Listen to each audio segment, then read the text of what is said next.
Get dinner and a bath ready, pronto, slave. Don't act spoiled just because you're pregnant. After his words, I felt a shock hit my back. As I tried to get up, my body collapsed back to the floor. It hurts. What are you doing? Shut up. Those who slack off need to be punished, right? Jack sneered, raising his foot again, even though I was immobilized with pain. Just as I braced myself to protect my unborn child at all costs, a new voice intervened. Is that all you have to say? It was a cold, deep voice, chilling to the bone. What? I exclaimed, turning towards the source of the voice. I was shocked and turned pale at the sight of the person there. In contrast, seeing them filled me with relief. Standing there, with faces filled with anger, were my brother and his wife, Emily and Michael. Immediately, Michael pulled Jack away from me, and Emily helped me up. How come you two are here? Probably confused, Jack yelled out in turmoil. My brother, Michael, watched him coldly, his gaze icy. Lisa is my sister. I am Lisa Johnson, a 27-year-old working housewife. After my parents' divorce when I was in middle school, I lived with my mother. We never struggled financially, thanks to my father's regular child support and my mother's sufficient earnings. However, the move made it hard to see my brother, Michael, who was already independent. That was my only regret. Even if I'm far away, I'm still your brother. Don't hesitate to rely on me. Thanks. Even though we were apart, Michael kept in touch, visiting occasionally and sending gifts during holidays. I grew up without much hardship and became independent.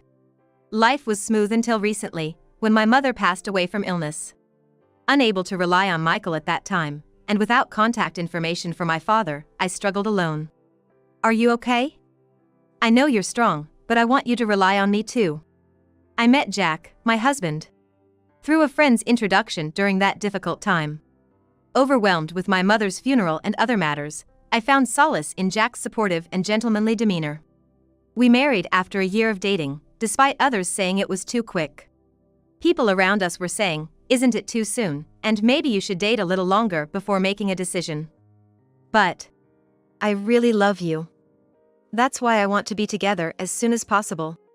Jack said with such earnestness that I decided to marry him. Jack, huh? My brother Michael, who had become calmer by then, looked a bit uneasy about it. Still, Michael kindly watched over us. My in-laws seemed like gentle people, and I felt reassured. Lisa, use this. It's a wedding gift. But I decided to contribute on behalf of our parents too. Saying that, my brother, Michael, offered to pay for the wedding, and we had a lavish ceremony. But, at Michael's request, I kept it a secret from Jack that my brother was the one who paid. After we got married, my in-laws didn't interfere with our lives, saying, if we get too involved, it might suffocate you, right? They maintained a healthy distance. In such an environment, I truly felt grateful for marrying Jack. That was until I got pregnant. It happened just a few days ago. Feeling unwell, I visited the hospital. Congratulations. That's when I found out I was pregnant.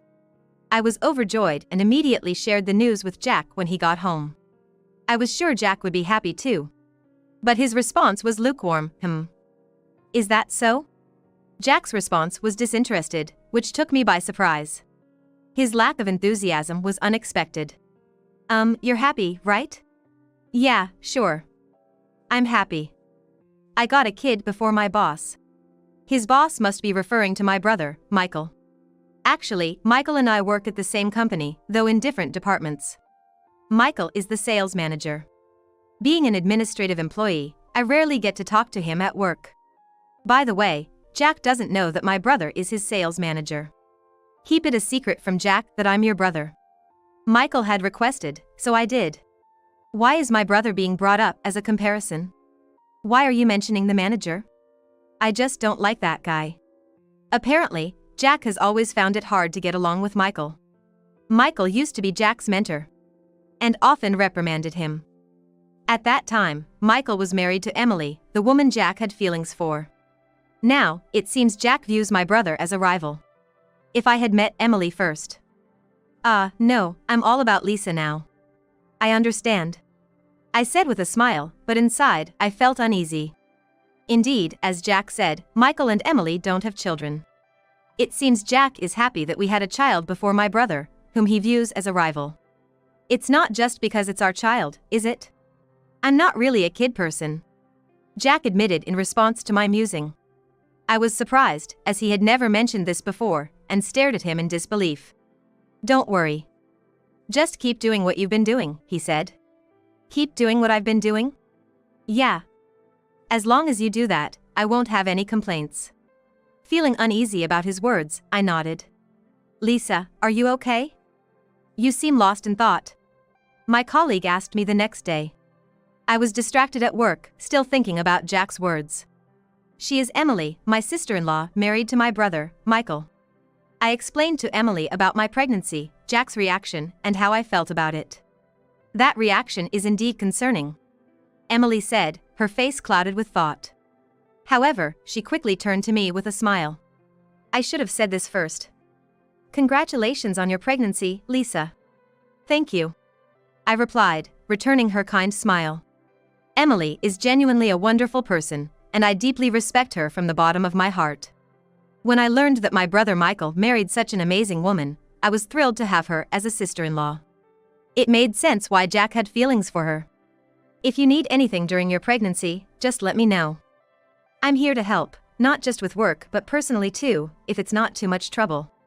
I was truly grateful for her offer. Lisa. Oh, Michael. It's rare for you to approach me at work. Yeah, well.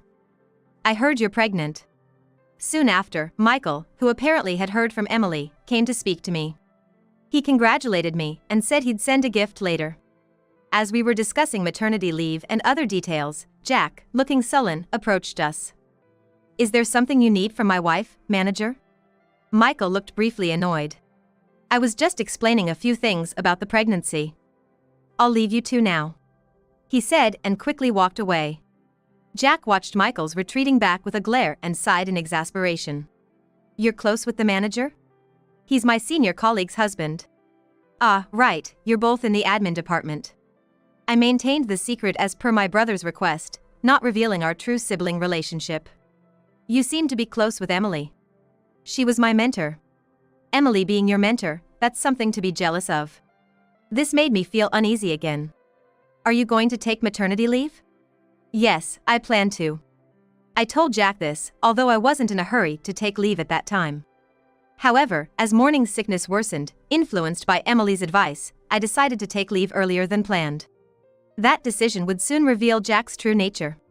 I feel sick. As the nausea intensified, I couldn't do household chores like before. Lounging around all day. If you're not working, at least do the housework properly, Jack would say, looking at me coldly. When I said, I feel too sick to do anything, he would click his tongue in annoyance. Emily would have done the housework perfectly. Hearing such comments was a shock to me. And then, Jack began to complain about everything at home. If I managed to prepare a meal, he'd criticize it as just convenience food, or if I couldn't clean and curled up in discomfort, he'd grumble, the house is dirty. You're home all day, clean it up. He'd also demand, prepare the bath when you know I'm coming home, increasingly cornering me with his words. Jack, stop talking like that. I'm carrying your child. Shut up. Didn't I tell you to keep doing things as usual? I hadn't expected that his words would have such a meaning. His words almost brought me to tears. Jack's cold gaze continued. I wanted help, but my mother was no longer around, and I had no childhood home to return to. When I thought of turning to my in-laws, Jack would say, don't bother my parents. Finally, I decided to contact Michael. What's wrong, Lisa? Did something happen? I'm sorry. Lisa, it's okay. Take your time and tell me, Emily said as she took over the phone.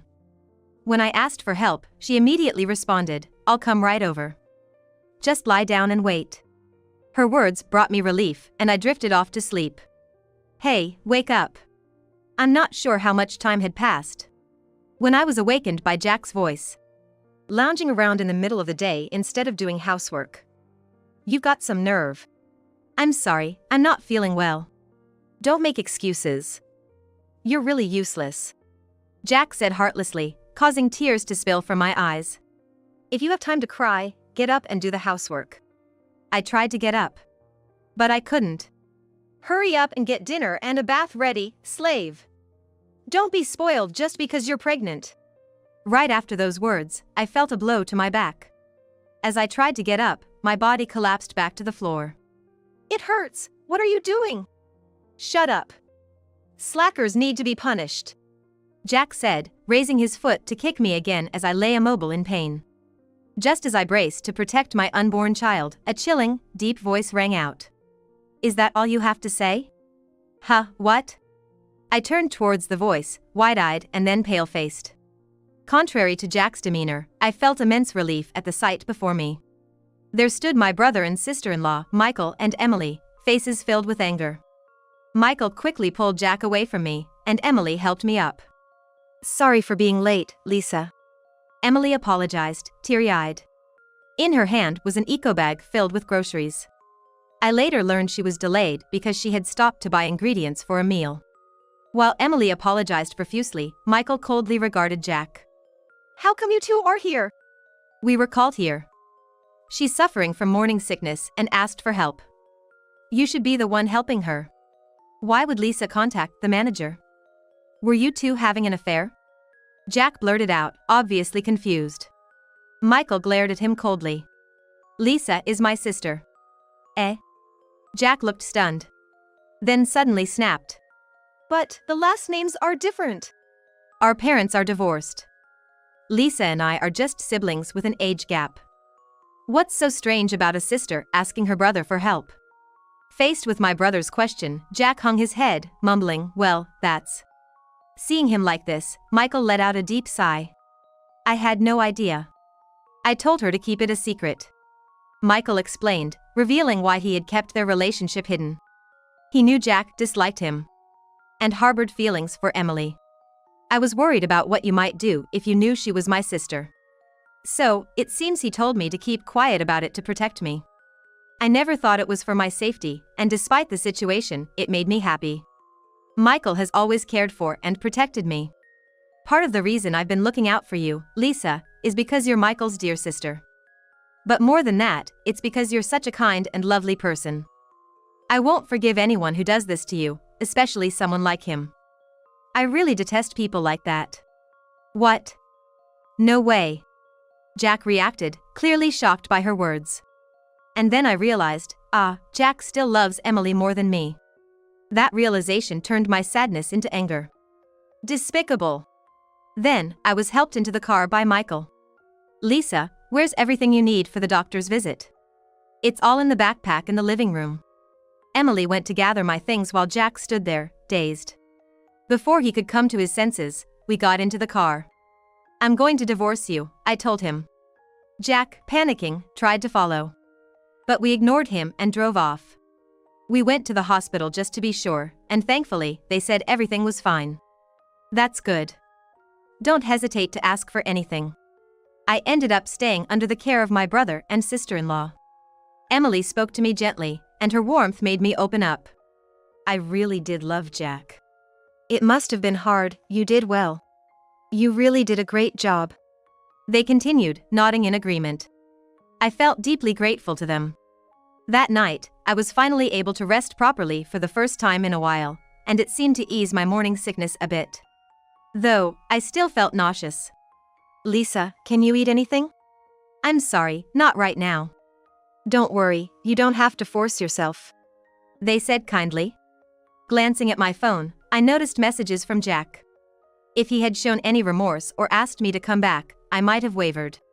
But his messages were all about him. It's your fault Emily hates me now. Clear up this misunderstanding with Emily. Be a little useful for once. Unbelievable. This is beyond saving. Michael and Emily agreed, anger evident on their faces as they read the messages. Then a question popped into my head. Why is he so obsessed with Emily? I once invited him over for dinner at our house. He said it was a well-intentioned gesture to help everyone get along better. That's when Jack fell for Emily at first sight. He should have given up, knowing she was married, but maybe he was always waiting for an opportunity. Why did he marry me then? Probably because you're close to me. So, he was targeting those around me. To think I fell for such a man. As I sighed, Michael and Emily comforted me. There's no place for someone like Jack in a couple as perfect and similar as them. My lingering feelings for Jack vanished completely with his obsessive behavior. I ignored his messages. Instead, Michael sent a message from his phone: "Don't burden a pregnant woman. Am I not bothering you by staying here?" Not at all. I'm happy to have our lovely Lisa with us. I married Michael because he's family-oriented. Seeing him take action for his family makes me happy, Emily said, making Michael blush. I smiled genuinely for the first time in a while.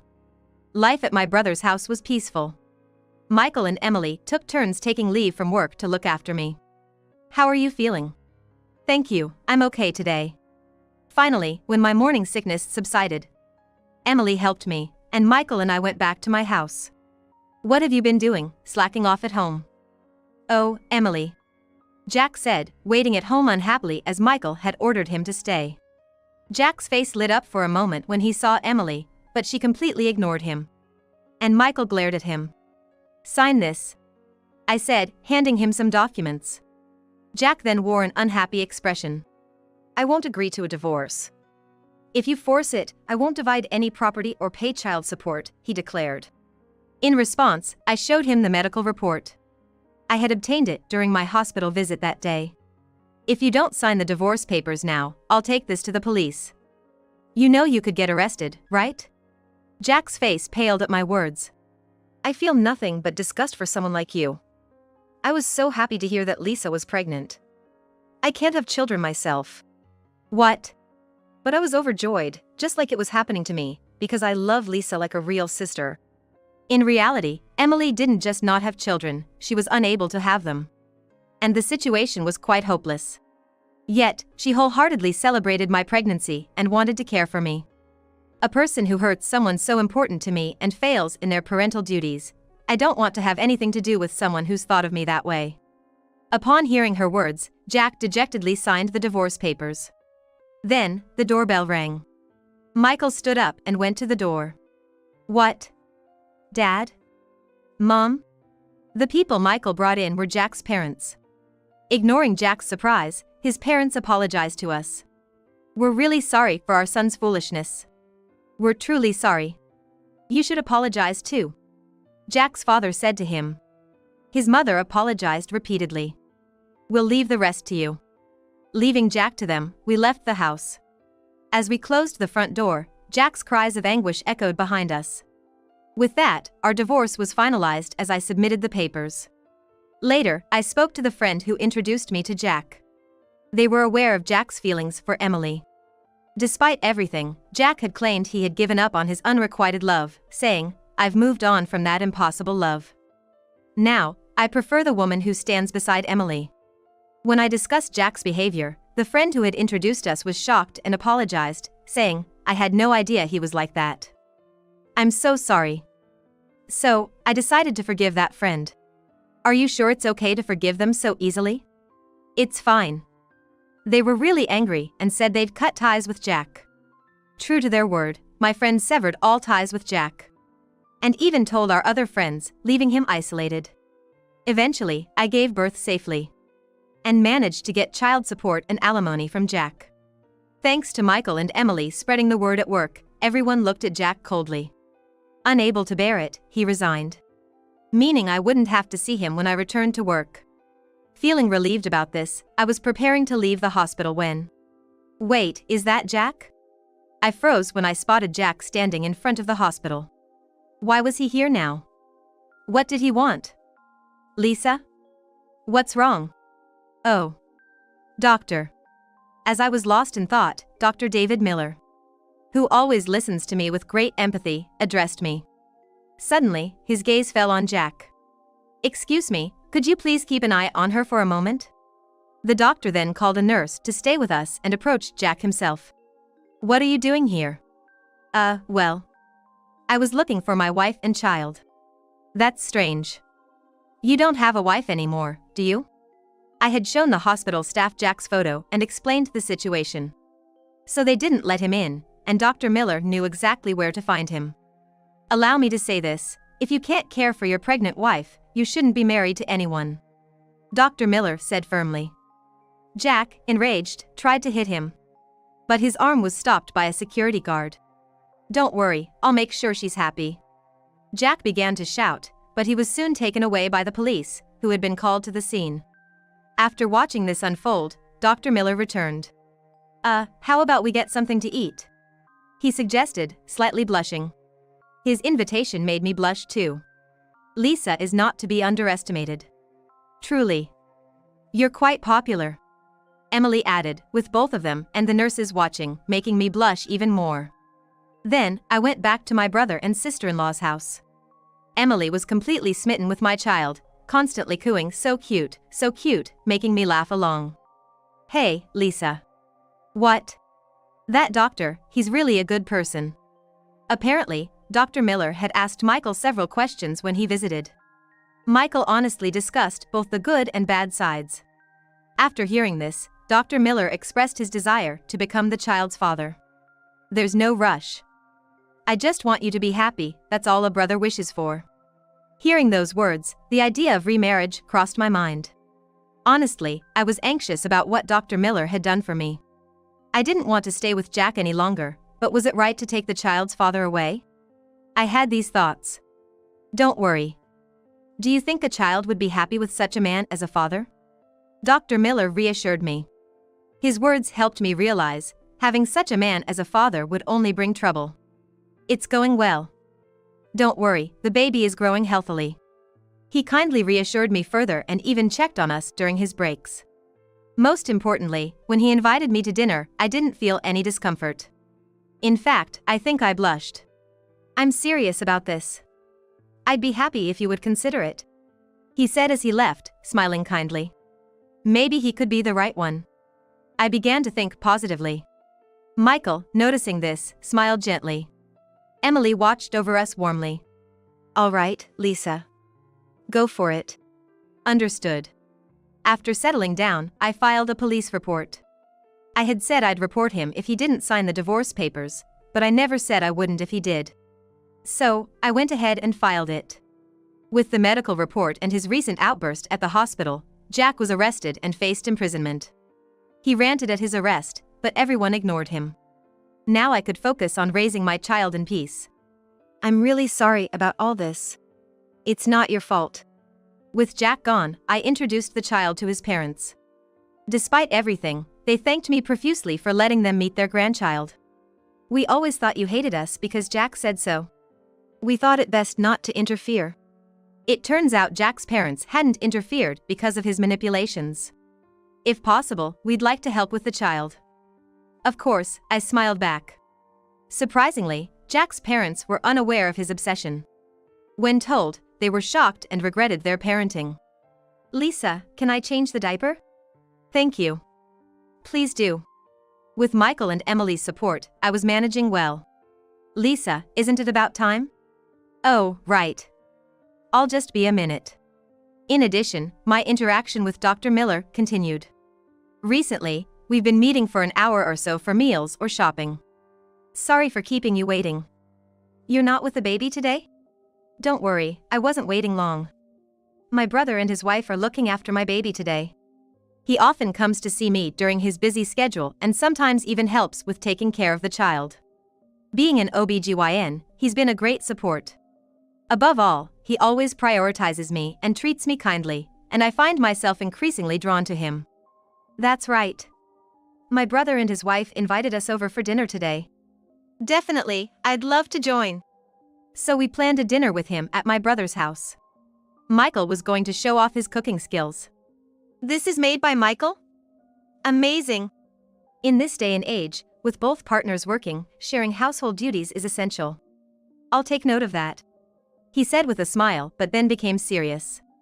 Taking my hand, he said, "Let me say this again. I promise to make you happy, please go out with me." After his proposal, we officially started dating.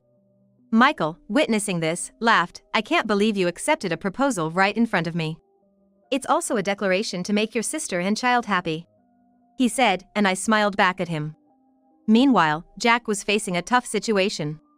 He was released from custody but tried to contact me again, only to be stopped by his father and sent to a distant relative. He's related to me, and quite a strict person. He's giving Jack a tough time.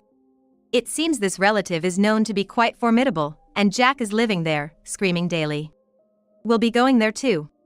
Jack's parents said, planning to join and keep an eye on him to prevent further trouble. Because of his strong obsession, he might cause trouble for me and Emily again. I let them hold their grandchild again. Thank you, Lisa. Don't worry, we'll make him take responsibility. They said as they left with smiles. Raising a child is still challenging. But with everyone's kind support, I have nothing to worry about. And there's one more happy event. After the divorce, I reunited with my father, who I hadn't seen in a while. He had been abroad in remote areas and didn't know about me or my mother. My father, who was unaware of both my and my mother's situations, returned to the country after falling ill, wanting to spend his last days here. I'm really glad I could let Dad meet my child. Yeah. I'm also glad to have met your father. My brother and his wife were a bit harsh on my father, scolding him for not being there for me during my tough times. But I was just happy to see him one more time before it's too late. They called me too soft, but I'm too happy these days to care about such comments. Before I knew it, 3 years had flown by. After everything settled down, we got married, becoming a couple both in name and reality. My sister getting into a relationship right in front of me, yet being so cautious. My brother, who has always been watching over us, ended up saying that to me. I had to be careful, especially after my hasty marriage with Jack had failed. After such an experience, one naturally becomes more cautious the next time. Maybe you just forgot? That might be true. I already felt like we were married. My child, who has grown up, calls David Papa and loves him dearly. David, in return, fully commits to being a wonderful father. As for Jack, he still hasn't escaped from his strict relatives' place. Recently, I met my former in-laws, who complained he's still useless, no matter how much time passes. I wonder if he's still screaming, I thought, laughing to myself. Lisa, are you ready? Yes, of course. Today is our wedding day. I was hesitant about having a wedding at my age, with a child. But my brother and his wife encouraged me, leading to this happy day. You look beautiful, Lisa. Thank you. Let's be happy and laugh together from now on. We made a promise and headed to the venue where everyone was waiting. After so much hardship, it's time to enjoy happiness. Years from this blissful day, I'll be expecting David's child.